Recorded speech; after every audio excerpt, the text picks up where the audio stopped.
할렐루야. 아벨성을 구한 여인, 이렇게도 제목을 붙일 수 있고, 지극히 지혜로운 한 여인이라는 제목을 붙일 수도 있는 그런 말씀입니다. 오늘 이 압살롬이라고 하는 다윗의 아들이 반역을 일으켰다가 죽임을 당하고, 이제 이스라엘 나라가 어느 정도 안정을 취하고 또 다윗의 왕권이 회복되는 그런 과정이었습니다. 그때 불량배 하나가, 세바라고 하는 불량배 하나가 일어나서 다윗 왕과 이스라엘을 정면으로 대적합니다. 1절, 오늘 본문이 있는 1절 말씀에 보면 불량배라고 하는 말이 나와요. 세바가 불량배. 옛날 성경은 난류라고 했어요. 난류. 불법을 함부로 저지르는 자, 불법을 함부로 행하는 자, 또는 하나님을 두려워하지 않고 그 뜻을 거역하여 반역하는 자, 그래서 불량배 혹은 난류라고 하였습니다. 그 사람은 베냐민 지파 사람이고 비그리의 아들이며 이름은 세바입니다. 이 세상은 늘 여러분 기억하셔야 돼요. 이 세상이라고 하는 곳은 끊임없는 그 환난과 어려움이 계속되는 거예요. 세상은 그런 곳이다 하는 것을 늘 염두에 두고 살아야 돼요. 이 일이 이것만 끝나면 되겠지. 이 일이 끝나면 또 다른 저 일이 생깁니다. 저 일이 해결되는가 싶으면 또 다른 일이 터집니다. 압살롬의 죽음으로 나라가 평온해졌는가 했는데, 다윗 왕권이 완전히 회복됐는가 안정되었는가 했는데, 세바라는 이 못된 불량배가 일어나서 다시 다윗을 공격할 뿐만 아니라 이스라엘 정권에, 이스라엘 정부에 말할 수 없는 고통을 주고 있습니다.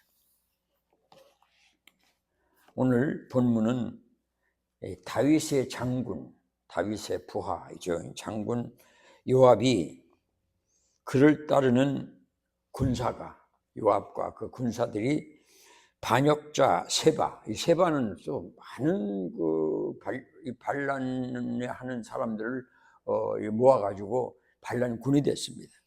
그런데 이 세바가 숨어있는 성이 아벨성입니다. 벤마가라고 하는 곳에 있는 아벨성입니다. 거기로 요압이 군사를 이끌고 진격해 갑니다. 그리고는 그 성 주위에 토성을 쌓습니다. 성이 있었는데 거기다 토성을 쌓아서 세바가 숨어있는 성을 헐고 온 성을 진멸하도록 준비하고 있습니다. 여러분, 정말 아벨성은 이제 큰 위기에 직면한 것입니다. 정말 세상 말로 하면 큰일 났습니다. 온 성 사람들이 다 죽어야 되고 성은 전부 불타야 되고, 그리고 세바는 거기서 체포가 돼야 되는 겁니다. 근데 이런 위기에 직면했을 때 그 성에 한 지혜로운 여인 하나가 나타납니다. 아주 중요한 말이에요. 우리나라 1950년대, 60년대, 6.25 사변 직전과 그 후에 아주 유명한 교수가 있었습니다. 양주동이라고 하는 아주 유명한 교수예요. 말도 잘하시고 글도 잘 쓰시는, 이름만 되면 그 당시 사람들은 다 아는 그 양주동이라고 하는 교수가 있었어요. 근데 6.25 사변이 나니까 몸을 피하기 위하여 급하게 수원까지 맨몸으로 도망갔어요. 그럼 이 학자가 수원에 도망가가지고 보니까 할 일이 없잖아요. 가르치는 것도 아니고 사람을 만나는 것도 아니고 책을 쓸 수도 있는 것도 아니고 책을 볼 수도 없는 거, 아무것도 없는 거예요. 그러니까 너무 이 학자가 고통을 당하고 어려운 가운데 있는데 갑자기 그 아내가 없어진 거예요. 수원에서 같이 두 분이 있다가 아내가 사라졌어요. 여러분 얼마나 두렵습니까? 얼마나 염려가 됩니까? 그런데 3일 만에 자기 아내가 머리에 짐을 잔뜩 이고 집으로 들어옵니다. 여보 어디 갔다 왔어? 그 뭐야? 어떻게 된 거예요? 서울 집에 가서 당신 책 가지고 왔어요. 이거 양주동 씨가 직접 쓴 글입니다. 난 그때 젊은 시절에 이 글을 읽고 와, 참 여성들은 대단하다. 거의 전부 인민군이 점령하고 있던 때입니다. 그때가 유교사는 지금 막 그냥 전진이 내려갈 때 수원에 피난 갔다가 아무것도 없이 그냥 맹목으로 갔다가 근데 아내가 없어진 거예요. 3일 만에 한 보따리 책을 이고 서울을 걸어갔다가 서울을 걸어서 서울까지 내려온 거예요. 저는 젊은 시절에 와, 여성은 정말 강하다. 어떻게 그렇게 할 수 있을까? 이건 남자들은 물론 남자들은 가다가 죽죠. 인민군들이 있으니까. 그렇더라도 상상할 수 없는 일을 한 거예요. 야, 진짜 여성은 상상할 수 없는 담대함과 용기가 숨어있는 그런 사람들이구나 이런 생각을 했어요. 여러분 여기 나오는 그 지혜 있는 여자 이 사람은요 이름이 없습니다.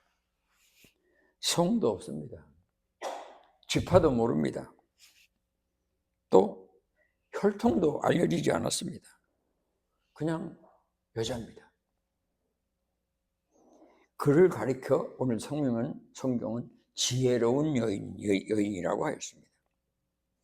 여러분 이 지혜로운 여인이 요압 장군 그 아벨성을 완전히 토성을 쌓아서 무너뜨리고 그 안에 있는 모든 사람을 다 죽이려고 하는 전멸시키려고 하는 요압 장군을 불러내서 그를 설복시키고 그 백성을 권면하여 여러분 다윗을 반역한 세바를 처형하는 사람이 됩니다.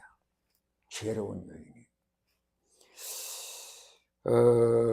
여러분 이 지혜로운 한 여인 때문에 다윗의 왕권이 견고해지고 그 다음에 나라에 평화가 왔습니다.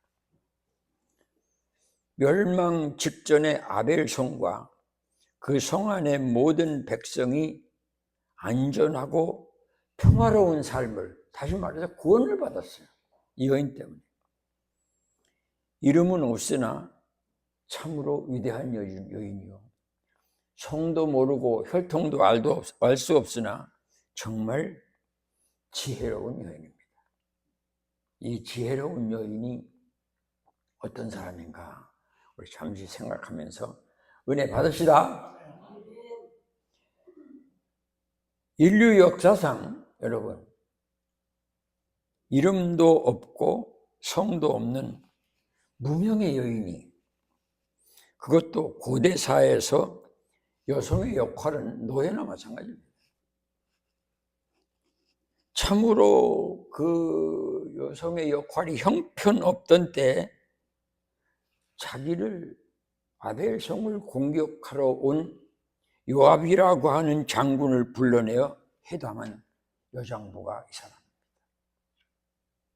저는 인류 역사 가운데 이런 경우를 읽어보지 못했어요. 아벨성을 공격한 군사를 이끌고 온 요압 장군을 불러내어 이름도 없고 성도 없는 한 여인이 회담을 합니다. 이건 설명할 수 없는 일입니다. 이건 회담이라고 하기보다는 장군을 꾸중하고 장군을 몰아세우는 이런 역할을 하는 사람이 이 여인입니다. 19절 말씀을 들어보세요. 당신이 이스라엘 가운데 어머니 같은 성을 멸하고자 하시는도다. 어찌하여 당신이 여호와의 기업, 하나님의 기업을 삼키고자 하시나이까? 이건 지금 이 여인이 요압 장군을 보고 하네요. 요압 장군을 불러놓고 이 여인이 한 말입니다. 이건 뭐 요압 장군을 몰아세우는 거죠. 이런 용기, 이런 담대함, 이런 지혜, 이것이 한 여인에게서 나왔습니다. 무엇을 의미합니까? 하나님이 주신 지혜예요. 다른 말로 하면 절대 믿음의 여인이에요. 하나님께 대한 절대 신앙을 가진 여인이 자기를 아벨성을 진멸하러 온 요압 장군을 불러 강력하게 항의하면서 꾸중하는 모습입니다. 여러분, 역사 가운데 이렇게 이름도 없고 성도 없는 한 여인이 상대방 장군을 불러다가 해당한 예는 없어요. 이 성은 이스라엘의 어머니 같은 성이요, 하나님의 기업이라고 말하는 지혜와 믿음이 바로 이 여인이 가진 재산입니다. 이건 아무나 할 수 있는 말이 아닙니다. 절대로 할 수 없는 말입니다. 어머니 같은 성인이 하나님의 절대적인 보호를 받게 됐고, 어머니 같은 성이라고 하는 말은 전 이스라엘에서 가장 모범적인 성, 가장 기준이 되는 성, 가장 주목받는 성이라는 뜻이에요. 그 다음에 하나님의 기업입니다. 하나님의 기업이니까 뭘 의미합니까? 하나님이 절대로 포기할 수 없다.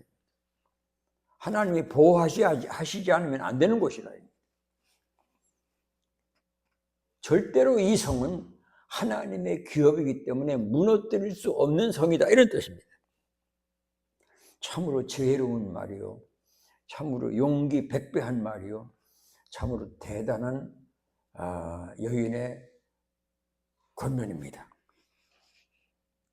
이 지혜가, 이 놀라운 여인의 용기가 믿음에서 나왔어요.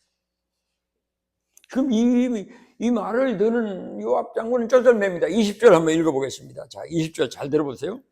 20절 다 같이 다시 한번 읽습니다. 시작.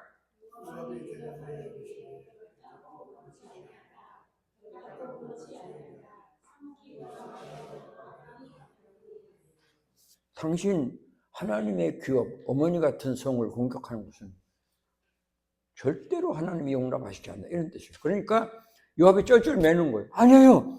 아니야. 그렇게 하려고 그러는 거 아니야. 여인한테 아무 이름도 없고 성도 없는 여인한테 지금 요압 장군이 쩔쩔 매고 있습니다. 21절 또 한번 읽어보시죠. 다 같이 시작.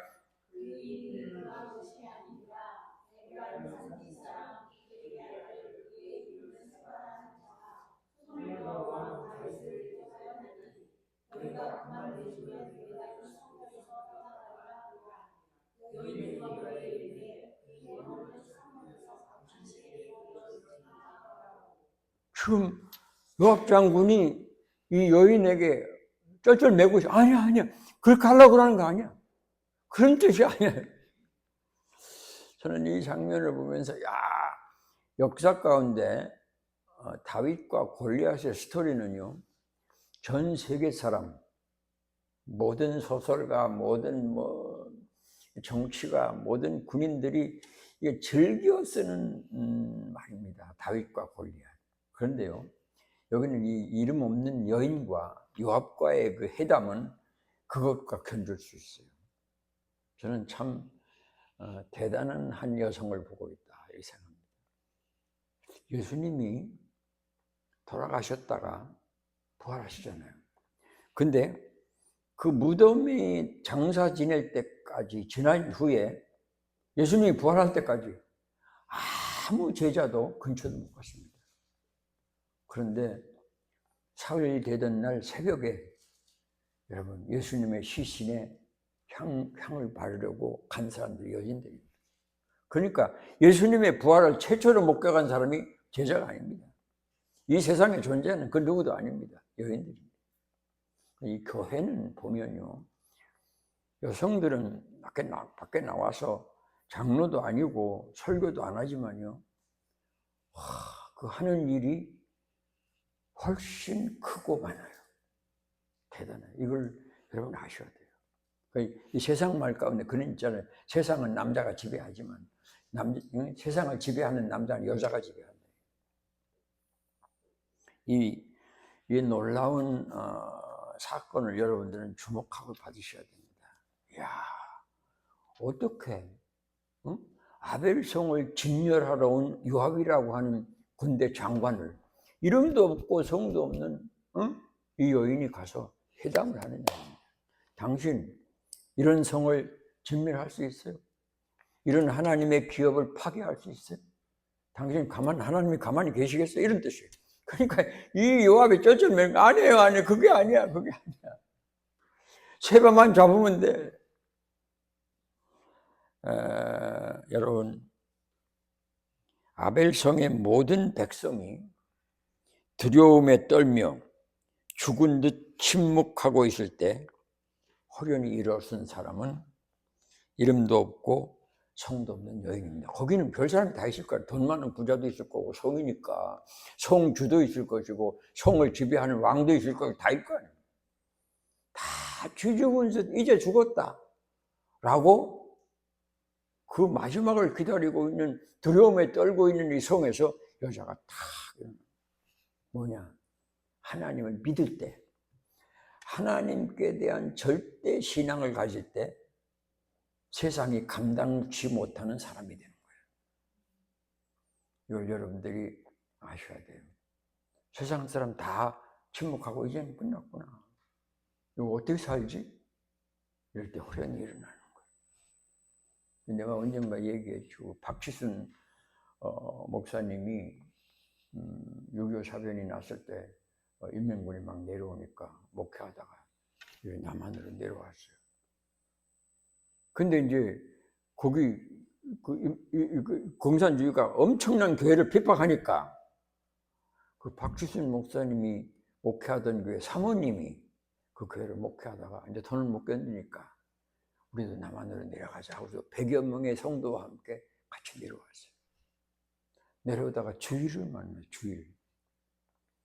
주일이니까 우리 예배드리자입니다. 그러니까 상당히 많은 사람이 뭐라고?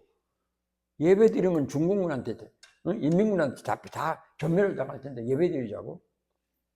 막 그냥 항의하고, 그렇더라도 안식일인데 하나님이 우리 보호해 줄 거야 라고 하면서 성도들을 모아놓고 예배를 드리려고 하는데 100여 명이 내려왔는데 50여 명이 도망을 갔어요. 도망이 아니라 가버렸어요. 근데 한 50명 남은 거예요. 어느 방에 50명을 모아놓고 예배를 드리는 거예요. 그때 그들이 기도한 게 있어요. 예배를 드리면, 찬송이 들리면 중공과 인민군도 오고 조사하러 올 거네. 그 예배를 한참 드리다가 중공군이 온 거예요. 와가지고 문을 탁 연 거예요. 그때 무슨 기도를 했느냐 하면, 하나님, 저들의 눈을 보지 못하게 해주세요. 그렇게 됐어요. 시가예요, 시가. 그 중공군이 와서 문을 탁 열보고, 그리고 50명이 있는데, 한참 뒤다 보더니 아무도 없네. 그 중국 말을 알아듣는 사람이 있었던 거예요. 아무도 없네. 가자. 문을 탁 닫고 가더래요. 50명이 있는데. 그 박지순 목사님의 사모님의 용기도 대단하지만, 여러분, 하나님께 대한 정확한 신앙이 있으면 상상 못할, 세상이 감당치 못하는 믿음이 발생하는 것이고 세상을 진동시키는 지혜가 나오는 거예요. 이것이 바로 이 연입니다. 참 놀랍죠. 그래서 믿음이 없이는 기쁘시게 못하나니, 하나님께 나가는 자는 반드시 그가 계신 것과 그가 또한 자기를 찾는 자들에게 상 주시는 이심을 믿어야 할지니라. 이 상 주신다는 말이 무슨 뜻이에요? 자기 자신을 주신다. 하나님께 대한 절대 믿음을 가질 때 하나님은 자기 자신을 주시는 거예요. 그러니까 이 아벨성의 이 여인은 하나님께 대한 절대 신앙을 가짐으로 하나님 자신이 이 여인 속에서 역사한 거예요. 이것이 여러분 역사를 변화시키고 세상을 변화시키고, 내가 언젠가 얘기했죠. 미국의 유명한 목사님, 몰간 목사님. 이분은 뭐 세계적인 설교자입니다. 교회도 어마어마하게 크고 선교도 많이 하고, 이분이 연세가 높아져서 생일날에 대해서 생일 잔치하는 거예요. 근데 그 목사님의 아들 넷이 다 목사예요. 아들 넷이 있는데 목사예요. 그 목사님과 비슷한 연배 사람이 생일을 축하하러 와서 보니까 목사가 5이거든요. 아버지 목사, 아들 목사, 아들 목사, 아들 목사, 아들 목사. 그러니까 거기 있는 사람들 보고, 목사들 보고 물은 거, 와, 목사님이 5분이나 계신데 이 중에서 누가 설교를 제일 잘합니까? 이렇게 이제 농담 삼아서 물은 거예요. 아들 넷이 이구동성으로 동시에 우리 엄마가 제일 잘합니다. 그러니까 몰간 목사가 가만히 그 말을 듣고 있다가 나도 동감이요 라고 말합니다. 몰간 목사님 설교 잘하고 목회 잘하고 어마어마한 하나님의 일을 했지만 이 일이 가능케 한 사람은 그 아내였단 말이죠. 이 아벨송을 구할 여인은 어떤 여인입니까? 화평하고 충성된 여인입니다. 오늘 본문 19절에 나는 이스라엘의 화평하고 충성된 자 중에 하나입니다. 이 아벨송에 있는 모든 사람은 화평하고 충성된 사람이란 말입니다. 무슨 뜻인지 아세요? 우리 이 아벨성은 당신들을 공격하나 싸울 의사가 없고 우리 화평하고, 또 다윗 왕은 하나님이 세웠기 때문에 우리가 절대로 그 다윗 왕에게 충성하고 이스라엘 민족에게 헌신을 다하는 사람들입니다. 우리는 싸울 의사가 없습니다. 이런 뜻이에요.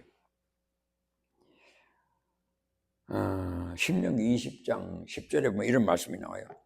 내가 어떤 성읍으로 나가서 치료할 때는 그 성읍에 먼저 화평을 선언하라고 그랬어요. 너희들 화평하냐? 화평하겠느냐?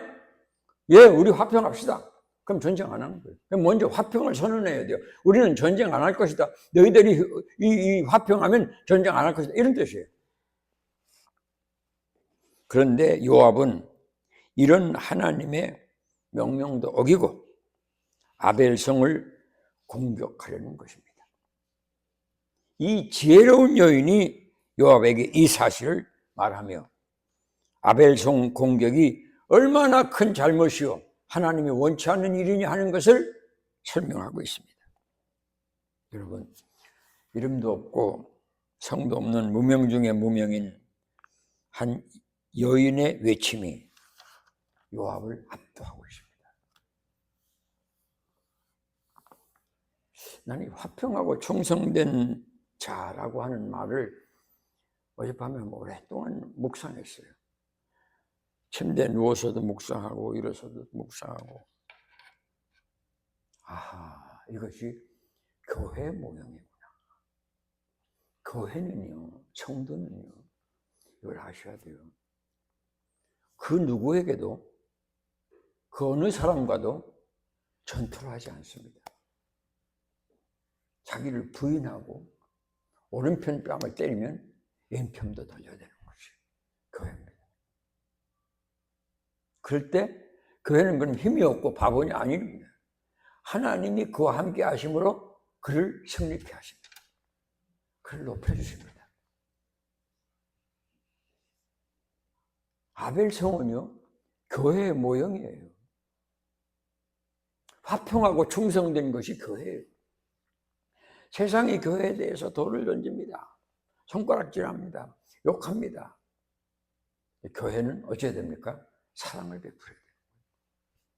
거기다 나도 돌을 던지고 나도 공격하고, 그거는 교회가 아니에요. 그것은 예수님이 아니에요. 세상이 교회를 욕하고 세상이 손가락질하고 그 세상이 교회를 업신여길 때 우리는 그것을 받아들이는 거예요. 그때 어찌 됩니까? 세상은 무릎을 꿇는 거예요. 우리하고 틀리구나.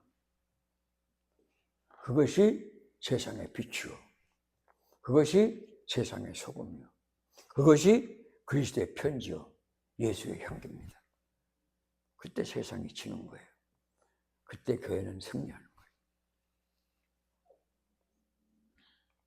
이 여인은 어떤 사람입니까? 지혜로운 이 여인은 어떤 사람입니까? 하나님 편에 선 사람. 다른 말로 하면 하나님의 뜻을 이룬 사람입니다. 요압의 말을 듣고 요압이 그거 아니야. 그렇게 하려고 아벨성 무너뜨리려고 이거 하는 거 아니야. 세바만 잡아주면 절대로 우리는 공격하지 않을 거야. 이것이 하나님의 뜻이라는 거죠. 다윗은 하나님께서 세우신 왕이라는 의미입니다. 그를 대적하는 것은 그를 세우신 하나님을 대적하는 것이라는 뜻입니다. 그러니까 이 여인이 이와 같은 요압의 말을 듣고서 이제 어찌 됩니까? 백성을 설득하고 아주 중요한 일이 나오죠. 오늘 본문 22절에 이에 여인이 그의 지혜를 가지고 모든 백성에게 나가서 그의 지혜가 뭡니까? 믿음의 지혜입니다. 화평의 지혜입니다. 충성의 지혜입니다. 이것을 가지고 모든 백성에게 나가. 거기는 뭐 성의 왕도 성주도 있을 거고 온갖 사람이 다 있을 거 아니에요. 근데 이 이름도 없고 성도 없는 이 여인이 나가서 그들을 설득합니다. 그리고는 그 백성들이 일제히 일어나서 저희가 비그리의 아들 세바의 머리를 베어 요압에게 던지더라. 이건 누가 한 일이에요? 하나님이 하셨지만은 누구를 이용해서? 이름도 없고 성도 없는 한 여인을 이용해서. 우리가 이 시대를 살면서요, 우리가 가지면 얼마나 갖고 권력이 있으면 또 얼마나 권력이 있겠어요. 늘 기억하셔야 돼요. 우리의 삶을 하나님 편에 집중시켜야 돼요. 미국이 남북전쟁할 때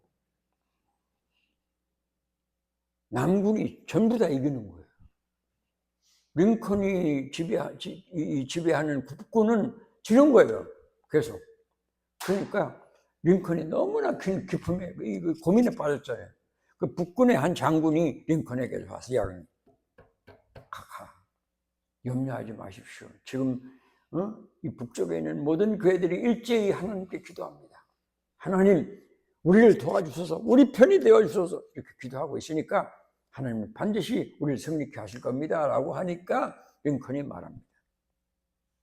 여보게, 하나님이 우리 편이 되어줄 것을 기도하지 말고 우리가 하나님 편에 서도록 기도해야 된다.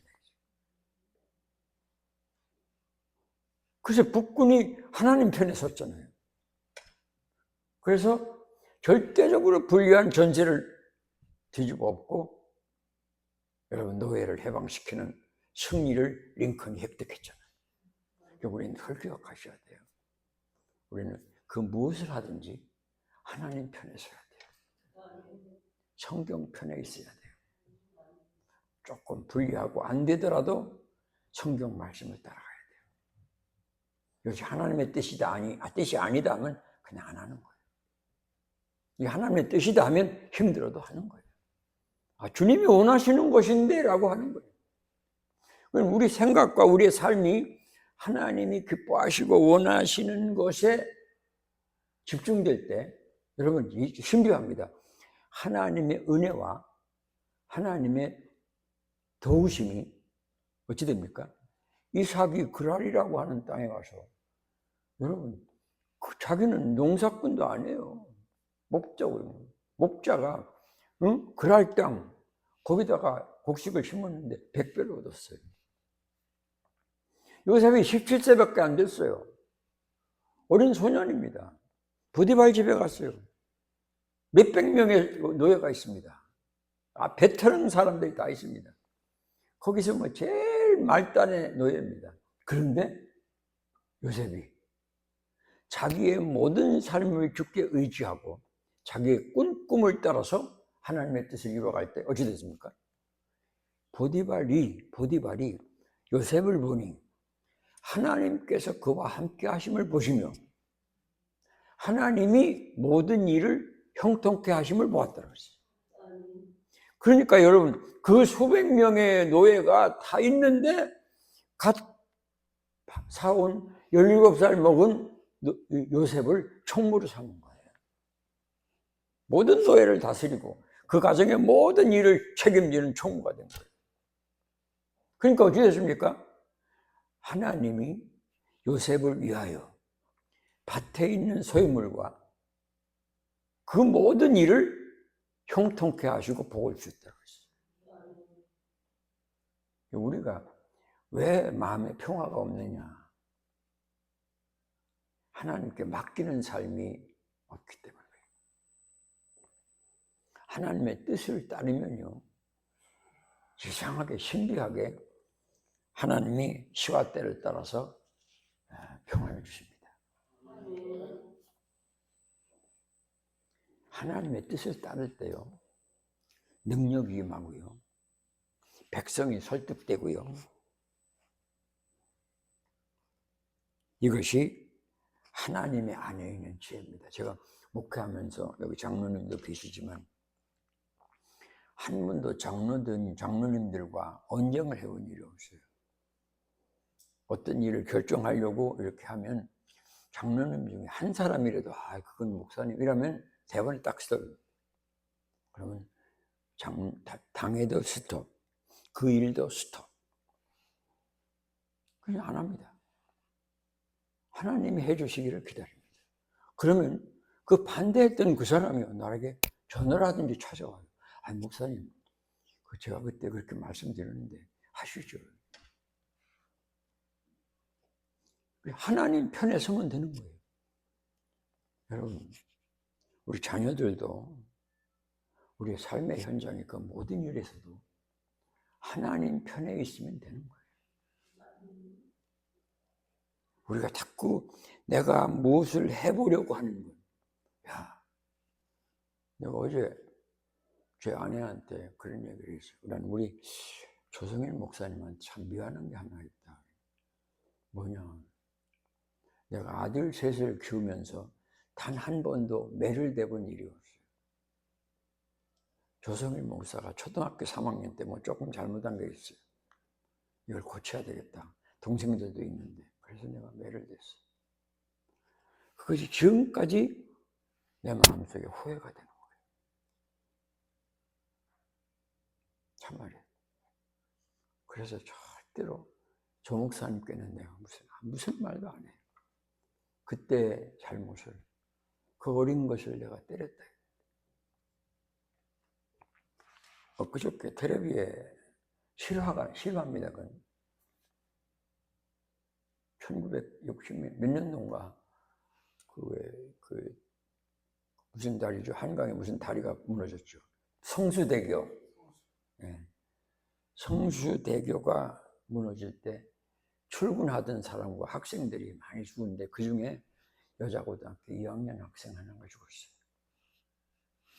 이 학생이 아버지가 대기업에서 잘 나가는 사람이에요. 승승장구하는 사람.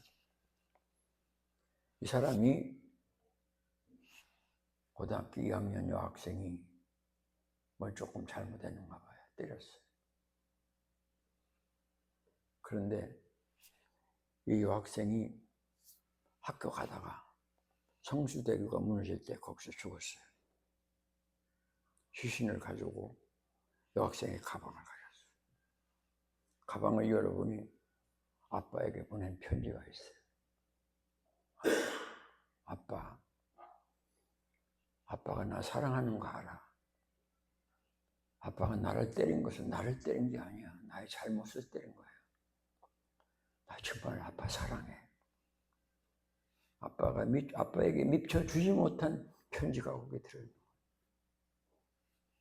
이 남자는, 이 아빠는 그것을 받는 순간부터 울기 시작한 거예요. 직장도 그만두고 길을 가다가도 울고 밥을 먹다가도 울고 밤중에 아내가 보니까 자기 남편이 없어서 찾아보니까 서재를 밖에 나가서 울고 그렇게 울다 죽었어요. 우리 인간이 내 힘과 내 능력으로 무엇을 하려고 하면 안 돼요. 그러면 거기는 반드시 인간의 약점인 사탄이 동원됩니다. 그거 아세요? 하나님이 하게 하셔야 됩니다. 마침내 여러분 22절 읽고 마치겠습니다. 22절 읽고 마칩시다. 시작.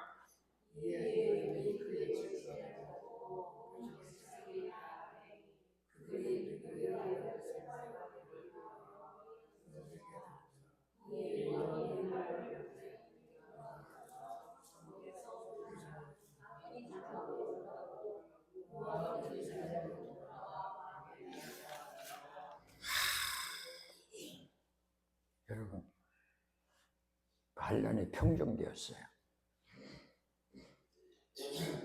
다윗 왕권이 견고해졌어요. 이스라엘 나라에 평화가 왔어요. 지혜로운 여인 한 사람, 그의 지혜.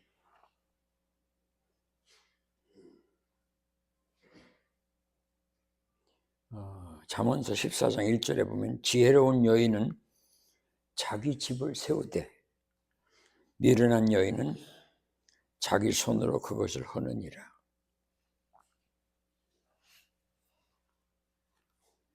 자, 성경 잠깐만 펴세요. 다니엘 12장 펴세요. 1255페이지에 그러네. 다니엘 12장 다 같이 읽습니다. 다니엘 12장 1255쪽 같은데 제 성경은 12장 펴셨어요? 찾으셨어요? 네, 그러면 3절을 다 같이 읽습니다. 다니엘 12장 3절 시작.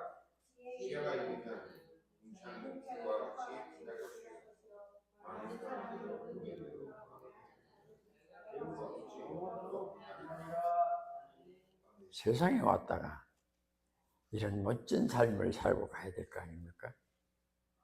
이런 위대한 하나님의 백성의 길을 걸어야 될 것 아닙니까?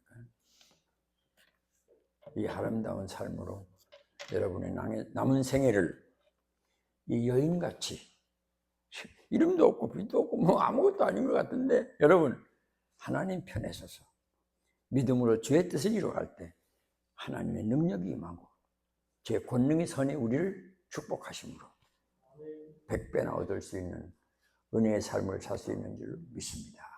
우리 다 같이 찬송하겠습니다.